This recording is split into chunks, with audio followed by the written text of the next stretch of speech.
Assalamualaikum warahmatullahi wabarakatuh. Kami dari kelompok 9 ingin mempresentasikan tentang analisis penyebab, konsekuensi, dan solusi potret kemiskinan di Indonesia pasca reformasi. Sebelumnya, perkenalkan, nama saya Muhammad Haris, NPI 12322000001 dari Program Studi Ekonomi Pembangunan Untak Surabaya. Dan rekan saya yang bernama Nimati Arsita Kusuma Dewi dengan NIM 123220008 Prodi Ekonomi Pembangunan Untak Surabaya. Latar belakang, kemiskinan merupakan masalah utama untuk negara di seluruh dunia.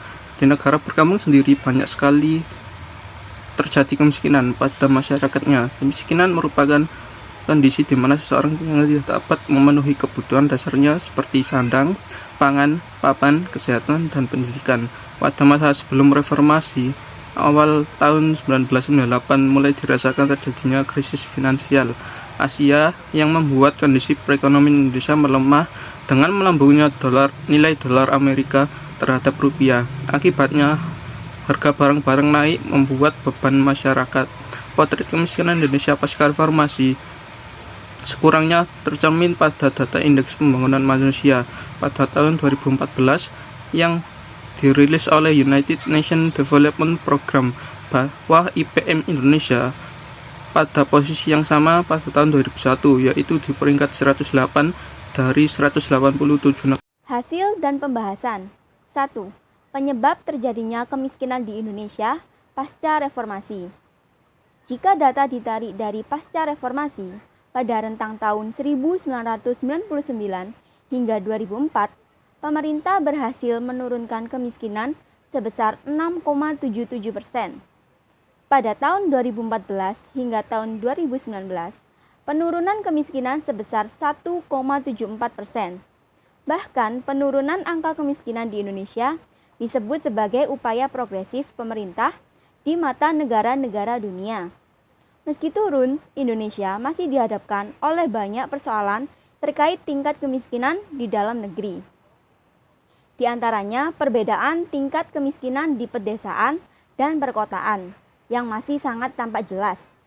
Pada September tahun 2019, di desa, persentase kemiskinannya hampir 2 kali lipat dari tingkat kemiskinan di kota, yakni 12,60%. Sedangkan angka kemiskinan di kota berada di angka 6,56%. Maka dari itu, kemiskinan disebabkan oleh beberapa faktor, antara lain ada faktor internal dan eksternal. Yang pertama, pengalaman dan pengamatan. Hasil dari pengalaman sosial akan dapat membentuk pandangan terhadap suatu objek. 2. Motif. Jika motif seseorang terhadap kebutuhan akan pretise itu besar, maka akan membentuk gaya hidup yang cenderung mengarah kepada gaya hidup hedonisme. 3. Persepsi. Proses di mana seseorang memilih, mengatur, dan menginterpretasikan informasi untuk membentuk suatu gambar yang berarti mengenai dunia. Lalu, faktor eksternal. Yang pertama, kelas sosial adalah sebuah kelompok yang relatif homogen dan bertahan lama dalam sebuah masyarakat, yang tersusun dalam sebuah urutan jenjang dan para anggota dalam setiap jenjang itu memiliki nilai, minat, dan tingkah laku yang sama. Ada 2 unsur pokok dalam sistem sosial pembagian kelas dalam masyarakat, yaitu kedudukan atau status dan peranan. Lalu yang kedua ada kebudayaan, meliputi pengetahuan, kepercayaan, kesenian, moral, hukum, adat istiadat, dan kebiasaan-kebiasaan yang diperoleh individu sebagai anggota masyarakat. Kebudayaan terdiri dari segala sesuatu yang dipelajari dari pola-pola perilaku yang normatif, meliputi ciri-ciri pola pikir, merasakan, dan bertindak. C. Penyebab lain dari kemiskinan di Indonesia. Ada 3. Yang pertama, secara makro. Yang kedua, kemiskinan muncul akibat perbedaan kualitas sumber daya manusia. Yang ketiga, kemiskinan muncul sebab perbedaan akses dan modal. Garis kemiskinan digunakan sebagai ambang batas untuk mengklasifikasikan penduduk ke dalam kelompok miskin atau tidak miskin.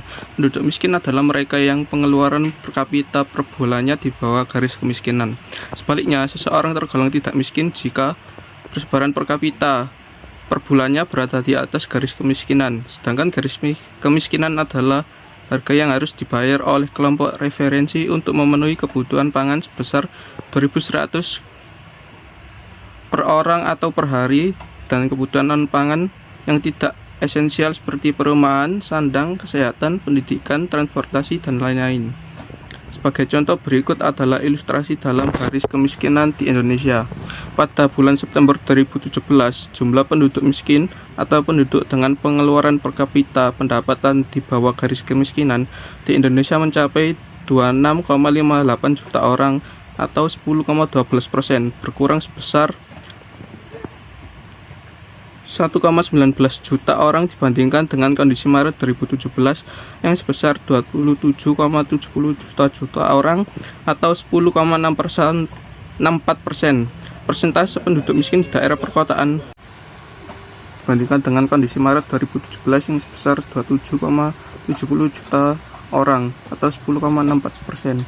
Persentase penduduk miskin di daerah perkotaan pada Maret 2017 sebesar 7,72%, turun menjadi 7,26% pada September 2017, sementara penduduk miskin di daerah pedesaan pada Maret 2017 sebesar 13,93%, turun menjadi 13,47% pada September 2017. Selama periode Maret 2017 sampai September 2017, jumlah penduduk miskin di daerah perkotaan turun sebanyak 400,28 ribu orang dari 10,67 juta orang pada Maret 2017 menjadi 10,27 juta orang pada September 2017. Sementara di daerah pedesaan turun sebanyak 786,95 ribu. Peranan komoditi makanan terhadap garis kemiskinan jauh lebih besar dibandingkan peranan komoditi bukan makanan, yaitu perumahan, sandang, pendidikan, dan kesehatan. Sumbangan garis kemiskinan makanan terhadap garis kemiskinan pada September 2017 tercatat sebesar 73,35%. Tidak jauh berbeda dengan kondisi Maret 2017, yaitu sebesar 73,31%.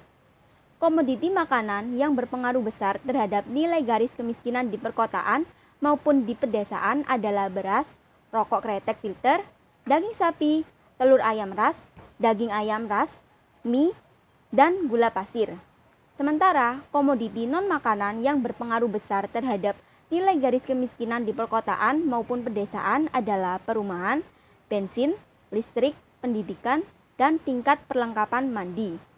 3. Konsekuensi kemiskinan di Indonesia pasca reformasi.